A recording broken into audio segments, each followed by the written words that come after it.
Today I'm going to talk about the wrong trousers, the Wallace and Gromit's second short. Basically, Wallace and Gromit don't have a ton of money.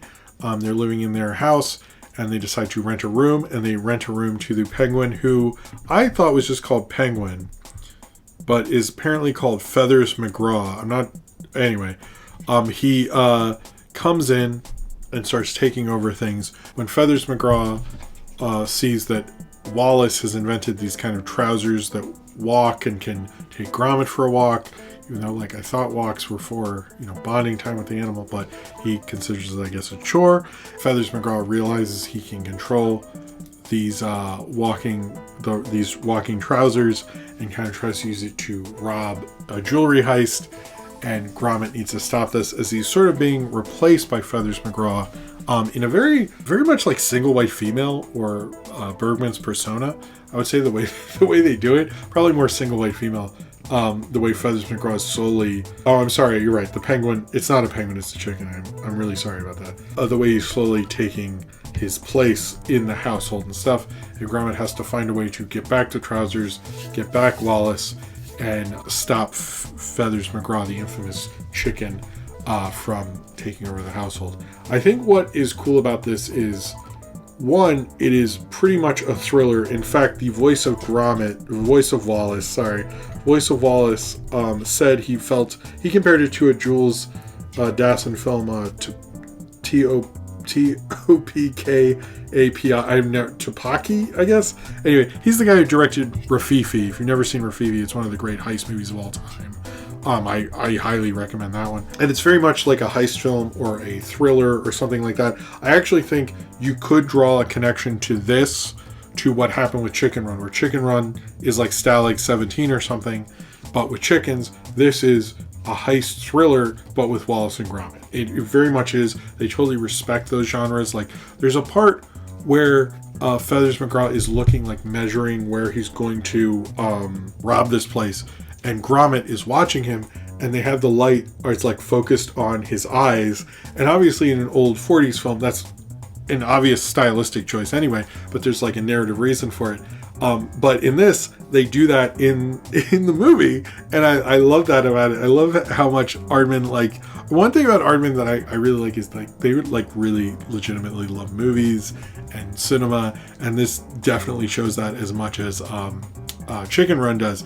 And I do think it is, like, showing, like, what they're really good at is understanding the genre they're messing with, but also having a lot of fun with it. And the whole, like, trousers thing, I think it shows, like, how Wallace sort of isn't fully appreciating Gromit, but Gromit fully appreciates him, and how he, like, fights for that relationship, I think, is actually pretty beautiful. And this also reminds me very much of Hitchcock, and like a Hitchcock thriller, or like what's that one with Joseph Cotton? He comes to town and stuff. Anyway, it's not Stranger on the Train. It's like the Shadow of a Doubt. Was it Shadow of a Doubt? Anyway, it reminds me of a bunch of Hitchcock kind of stuff.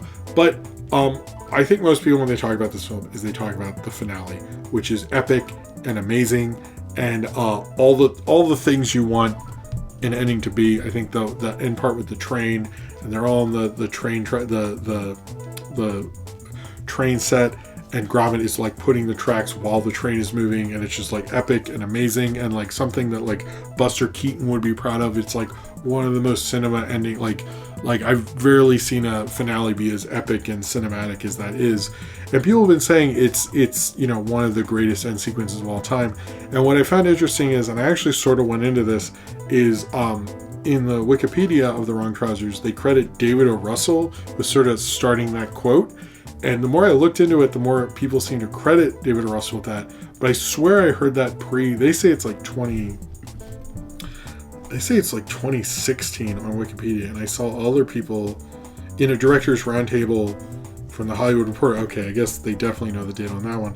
But and he said it was an influence on his direction and action in Three Kings, which I don't love David O. Russell's 2010s work, but I do actually like Three Kings, even though David O. Russell sucks as a person. But it's interesting, I didn't realize that came from that guy. But also, wait, hold on. Also in this, Danny Boyle agreed it's one of the greatest action sequences he's ever seen. I'm more okay with Danny Boyle saying that, but apparently David O. Russell sort of started that with Danny boil. I think it is an amazing action, amazing climactic sequence. It's almost like overpowers the rest of the movie, but the rest of the movie has so much, like it plays like very much like a cartoon, like a Tom and Jerry, like something like that. But I also think because it like really loves what it's doing, it really loves the thrill, it really loves messing with itself. It is so into its sort of concept, it like leaves just being a concept thing and shows you like what you can bounce off of a concept like that.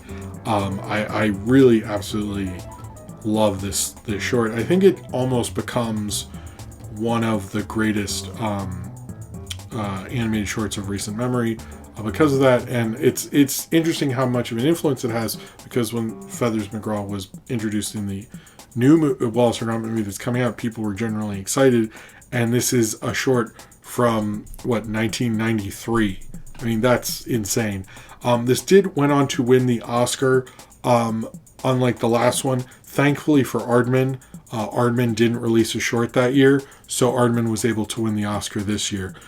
Because last time, Wallace and Gromit lost to different Aardman short.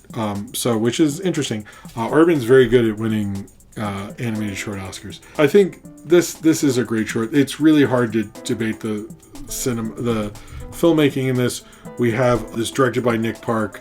I think it's a really great short. I actually want to rewatch it with my kids. I don't know if I mentioned this last time. I actually watched this on a VHS where it was like all three of the shorts together back in the day, and I'd rewatched these shorts so many times. This has actually been a really fun, nostalgic kind of walk back, but also reminds me how great these things are. So this has been a really great series. I do actually want to just review all the Wallace and Gromit stuff, because I always thought it's an Aardman. I mean, this is like why I fell in love with Aardman. This is why people fell in love. This is why I wanted to see Chicken Run, because of the impressiveness. And to me, like, this was the short. I know, I was curious to see a close shave and all that stuff later, but I think this is like, this goes beyond animation. There's a lot of filmmaking you can learn from this, and playing off of a concept and building it up and having those things. And it almost plays like a silent film. It really does play like a Chaplin or a Keaton or a Harold Lloyd, but it's so much Wallace and Gromit. It's just like, they reference little things. They have like some dumb jokes where like Gromit cuts out holes in a bag and the image on the back is a dog. They have like so many they move a piggy bank picture to get their piggy bank, like all sorts of dumb cartoon jokes, but I just love it. This is just such a great little short. Definitely one of the greatest animated shorts of all time, and if you've never watched it, I highly recommend you do. Definitely one of the greatest things animation and film has probably ever produced. All right.